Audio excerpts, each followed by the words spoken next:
పెట్టుకొని మరి దాని పూలను కూడా పూజించే పండుగ ఏదైనా ఉందంటే అది మన బతుకమ్మ పండుగ. కాబట్టి తప్పకుండా ఆడవాళ్ళకందరికీ కూడా కేవలం నారాయణపేట పట్టణమే కాదు, నారాయణపేట నియోజకవర్గం ఉన్న ప్రతి ఒక్కరికి కూడా బతుకమ్మ శుభాకాంక్షలు, అదే విధంగా దసరా శుభాకాంక్షలు తెలియజేసుకుంటూ ఎక్కువసేపు మాట్లాడనమ్మా, కానీ అందరు కుర్చీలలోనే కూర్చున్నారు. అదే చూస్తున్నాం అంటే ఆడతారా ఆడరా అని చూస్తున్నాం. ఆడతారా? ఆడటం అందరూ ఒక్కసారి చేయి పైకి లేపాలి. మరి అందరూ ఆడుతుంటేనే వినిపిస్తలేదు, అయితే ఆడే వెళ్ళిపోనా? ఆడాలా?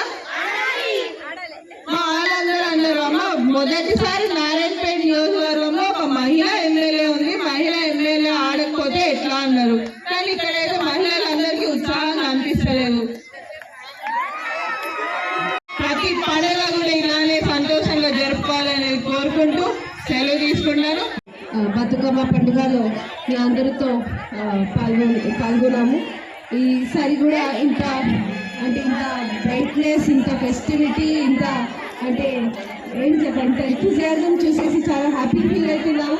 సో మీ అందరికీ కూడా ఇప్పుడు అప్కమింగ్ ఫెస్టివ్ సీజన్, దసరా కావచ్చు, దివాళీ కావచ్చు, సో మెనీ ఫెస్టివల్స్ ఇప్పుడు వస్తున్నాయి.